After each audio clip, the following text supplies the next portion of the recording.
भावानो जय शिवराय. आम्ही Chhava trekkers monsoon ट्रेकसाठी चंदनवंदन Koregaon Satara या ठिकाणी आलेलो आहे. गडावर येताना पाहिलं तर प्रत्येक ठिकाणी अतिक्रमण झाले. उत्सुकता खूप होती गड पाण्याची, पण हे पाहिल्यानंतर इच्छाच झाली नाही गड पाण्याची.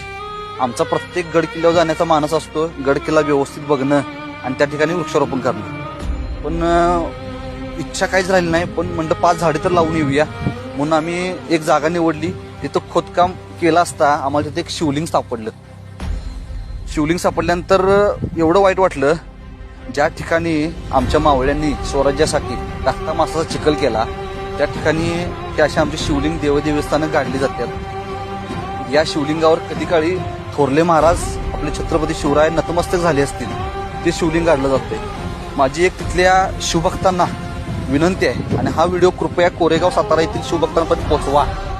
भावानो, हे शिवलिंग आपलं पुनर्स्थापित होणं गरज वाटते मला. कृपया तिथे जाऊन महाआरती करा, पूजा अर्चा करा व मंदिर स्थापन करा. तिथल्या खरोखर जो व्हिडिओ बघतायत त्यांनी हा व्हिडिओ एवढा शेअर करा की तिथंपर्यंत पोहोचला पाहिजे आणि आपले शिवभक्त तिथले जागरूक झाले पाहिजेत. जय शिवराय. नमस्कार.